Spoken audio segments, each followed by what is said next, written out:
There are connections that defy logic, bonds that cannot be explained by reason alone, yet manifest themselves in deep silences, glances that say everything, and sensations that echo within the soul. When you are spiritually tied to someone, the external world seems but a pale reflection of the force that pulses between you. It is not an ordinary meeting, it is an inner summons. It feels as though the unconscious, driven by ancestral forces, recognizes the other even before consciousness can understand. This bond transcends time, labels, and circumstances. It touches something invisible, yet intensely real. You begin to notice signs that cannot be ignored. Each one reveals a deeper journey toward yourself and toward the other. If you feel you have already experienced this, comment below. I recognize the signs of the soul. The spiritual connection between two people, in the light of Carl Jung's analytical psychology, is not merely chance or the fruit of romantic idealism. It is a profound meeting of unconscious realms, an archetypal manifestation that unveils hidden aspects of ourselves. Jung understood that within each of us dwell primordial images, the archetypes, that shape our perception and our relationships. When two souls meet on a spiritual level, they are not only relating consciously, but also activating unconscious contents, seeking integration. The concept of the shadow, for example, shows us how we often project onto the other parts of ourselves we neither accept nor know. An intense spiritual connection can awaken exactly that projection. We see in the other not only what we love, but also what we need to confront.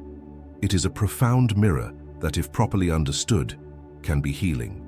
Meanwhile, the process of individuation, Jung's path to self-knowledge and wholeness, accelerates when we encounter someone with whom we share this spiritual bond. The presence of the other reveals aspects of our anima or animus, the internal feminine or masculine archetypes, and compels us to integrate polarities that until then lay separated within us.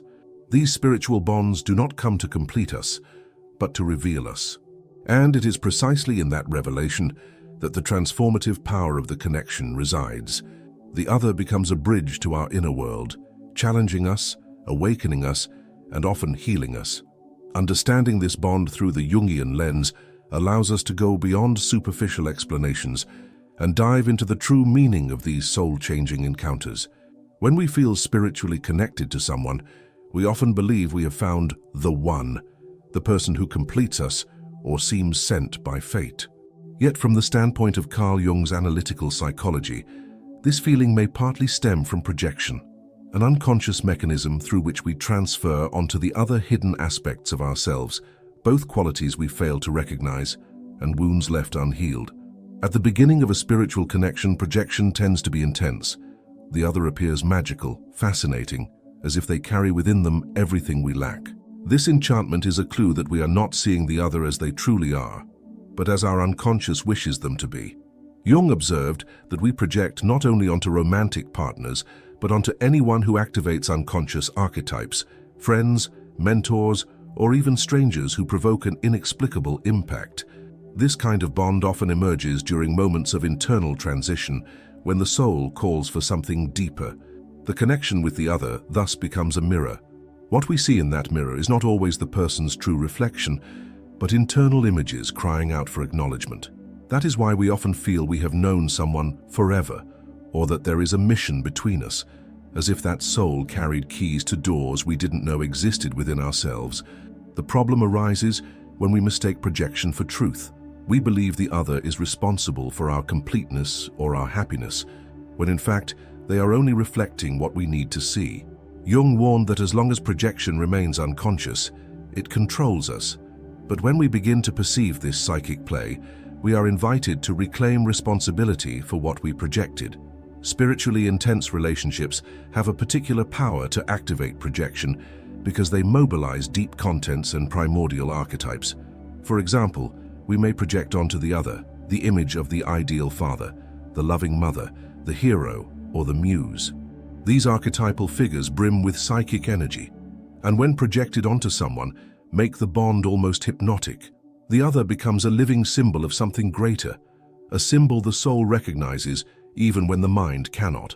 Undoing projection does not mean ending the relationship, but beginning to see the other more clearly and truly. That is when a spiritual connection can transform into a genuine path of mutual growth. By acknowledging what we have projected, we can dialogue with those internal parts, and the other ceases to be merely a vessel for our longings and becomes an authentic companion on our journey. Moreover, realizing our projections is a fundamental step on the path of individuation. Jung taught that wholeness is only possible when we integrate unconscious contents into consciousness. And since much of those unconscious contents only reveal themselves in relationships, especially the most intense ones, spiritual connections become living laboratories of the soul. What attracts us most deeply in the other, or what disturbs us with equal force, always tells us something about ourselves. Therefore, when you realize you are spiritually tied to someone, ask yourself, what does this person awaken in me? What images, feelings, or ancient stories does their presence evoke? Where am I idealizing? Where am I escaping from myself by losing myself in the other? Becoming aware of these questions already begins to dissolve projection and opens the way to a more authentic relationship, in which the other is no longer a distorted mirror, but a whole soul with whom we can grow, not through an illusory fusion, but through the loving clarity that truth alone allows. In every authentic spiritual connection, there is something inevitable, the encounter with the shadow. Carl Jung described the shadow as the unconscious part of the personality that contains everything the ego rejects, denies, or represses, both positive and negative aspects. When we bond deeply with someone, especially on a spiritual level, the other becomes a mirror revealing these hidden layers. It is as if the soul uses this bond to force us to look inward, beyond our masks. At first, many of these relationships seem enchanted.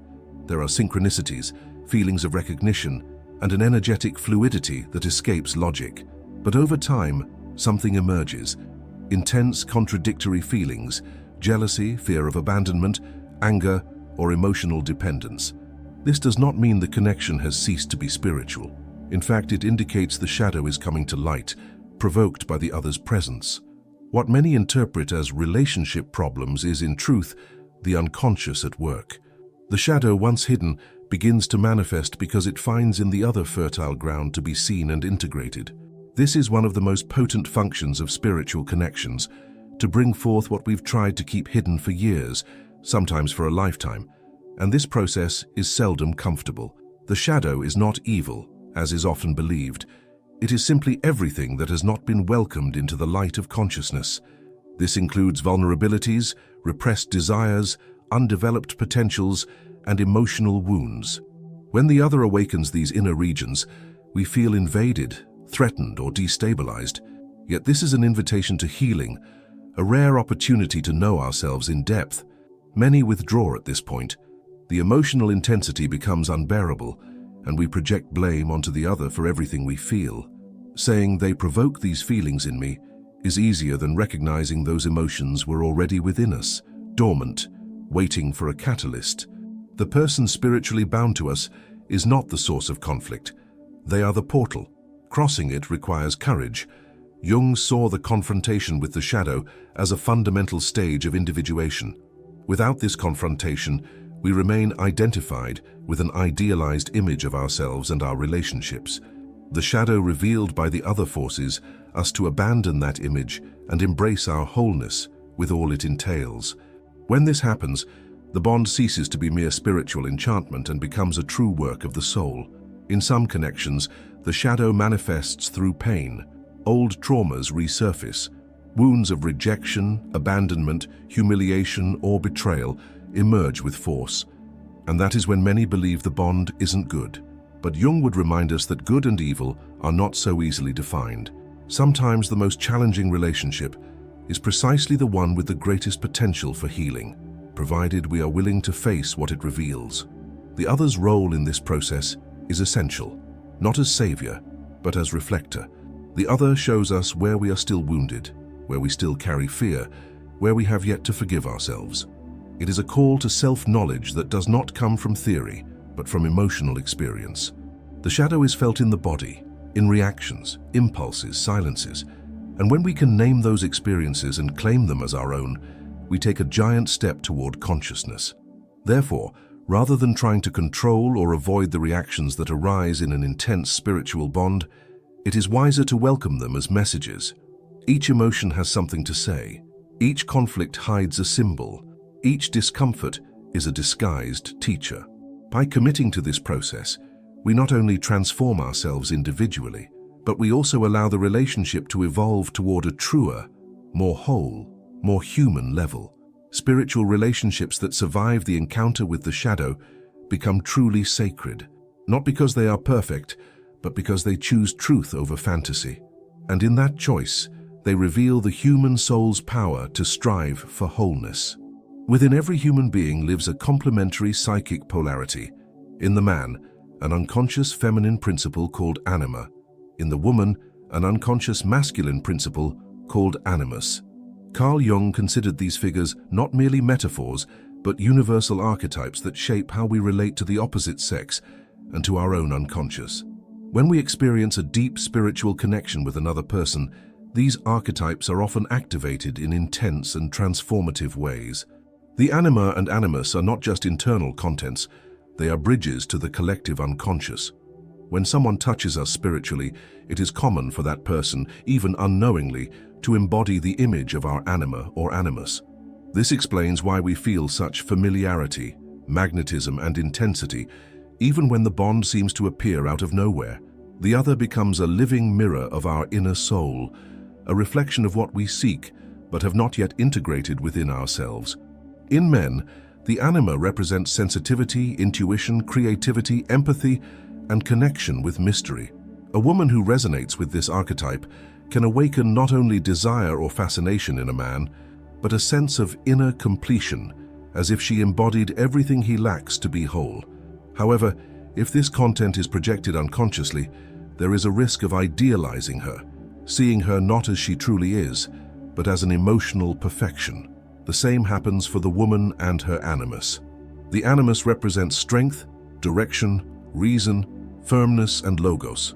A man who awakens this archetype in a woman can become, for her, a magnetic figure, evoking both admiration and resistance.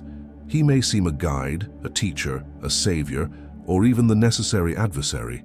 By projecting her animus, a woman may feel she has finally found someone capable of leading her, when in fact, she is seeing in him parts of herself not yet acknowledged. These projections are common in spiritual bonds because such relationships act as accelerators of consciousness. They are not meant to comfort us, but to awaken us. Jung said that when we relate to a projected anima or animus, we undergo an inner alchemy. There is an attraction that transcends the physical or psychological plane, something archetypal, mythological, almost divine. Yet the more intense the projection, the greater the chance of frustration, for sooner or later the idealized image will collide with the other's reality. But that collision is necessary. When projection dissolves, the opportunity arises to internalize the archetype. A man, upon realizing the woman is not his perfect muse, begins to develop within himself the sensitivity, listening, and connection he once attributed to her. A woman, upon seeing the man is not her absolute hero, starts cultivating her own strength, clarity, and autonomy. This is the true purpose of the spiritual encounter, mediated by anima and animus, to lead us toward integration. These archetypes also explain why certain people provoke in us both discomfort and fascination. Through their presence, they reveal what remains unrecognized or undeveloped within us. That tension between the desire for union and the fear of ego dissolution is an essential part of the individuation process. By working consciously with anima and animus, we not only improve our external relationships, but we heal the internal split between the feminine and masculine that dwells in each of us. Integrating these poles makes us more complete, more balanced, and better prepared to love authentically, without illusions, but with depth. Spiritual connections, therefore, are archetypal portals. They not only link us to the other, but confront us with what is unbalanced within. Through their presence and the emotions they awaken, the other reveals where our psychic energy lies unintegrated. And it is precisely in the movement of acknowledging, embracing, and transmuting these contents that true transformation occurs. The spirituality of the encounter, then, does not lie in finding the missing half, but in discovering, through the other, the wholeness that has always slumbered within us. That is the task of anima and animus, to guide us to the center, to the self, to the union of opposites within the soul. Every authentic spiritual connection is a call that does not come from outside, but from within, from the deep unconscious, from the soul yearning for wholeness. Carl Jung named this inner quest individuation, the journey by which the individual becomes what he is in essence, integrating light and shadow, anima and animus, persona and self. In intense spiritual bonds, this journey not only intensifies, it becomes inevitable. The other transforms into a portal that pushes us into ourselves, even at the cost of ruptures, challenges, and revelations. At the outset, this bond may seem magical, as if the universe conspires to unite two destined souls. There are synchronicities, premonitions, symbolic dreams, inexplicable sensations. But over time, what was once enchantment becomes a mirror, and the reflection we see is not always comfortable. This is because the deepest function of this kind of relationship is not to satisfy the ego, but to dissolve its illusions so that the self can emerge. Individuation begins when we stop expecting the other to complete us and learn to see the relationship as a field of revelation. It is at this point that we realize the bond's intensity has less to do with the other and more with what they awaken within us. Every emotion, every reaction, every conflict is an encrypted message from the unconscious, inviting awareness. In this context, the other becomes an unwitting guide, not because they are superior or enlightened, but because their presence activates symbols we need to decipher. Jung said that true love is not fusion, but the meeting of two whole individuals. For that to happen, each person must take responsibility for their own transformation process. Often, in the heat of a spiritual connection, we lose ourselves in the expectation of salvation. We hope the other will relieve us of pain, heal us, or lead us to peace. But the more we expect from the other, the farther we drift from ourselves.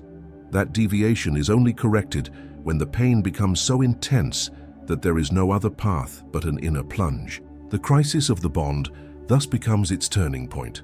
The suffering that arises is not a sign of spiritual failure, but a signal that the soul wants more than security. It wants truth. Truth demands letting go of projections, idealizations, and the need for control. In this process, the ego resists, but the soul recognizes the opportunity to become whole. By crossing this crisis with courage, we begin to see that the true spiritual encounter is not between two people, but between the ego and the self. The other was merely the trigger, the spark that ignited the inner fire. Individuation then becomes real. We start integrating repressed aspects, understanding the symbolic language of dreams, recognizing the archetypal patterns that guide us. We discover that to love the other is, in fact, to learn to love the forgotten parts of ourselves. This kind of relationship does not promise constant emotional stability, but offers something rarer, an expansion of consciousness. And even if the other's presence does not remain physically, the transformation they initiated continues. Many spiritual bonds exist for a predetermined time, the time necessary to activate the inner process. The pain of separation in these cases is also the pain of the birth of a new identity. When understood in the light of individuation, that pain becomes strength. The most fascinating thing is that at the end of this process, we realize the other was not a destination, but a symbol. They represented a passage, and like every archetypal passage, they contained elements of death and rebirth. The death of illusions, the death of the infantile ego, the death of old narratives, and the rebirth of a broader, more integrated, more authentic consciousness. Individuation does not end with the relationship's conclusion, nor does it depend on its continuation. It transcends the bond itself. What matters is what the bond unleashed, the awakening. The spiritual connection fulfills its mission when it returns us to ourselves, more whole, more aware, and better prepared to live deeply, not only love, but life as a whole. Therefore, if you feel spiritually tied to someone, consider perhaps that person is less an answer and more a question, and perhaps that question is guiding you silently to the core of who you truly are. Spiritual connections do not arise by chance. They are messengers of the soul, awakening in us what needs to be seen, felt, and transformed.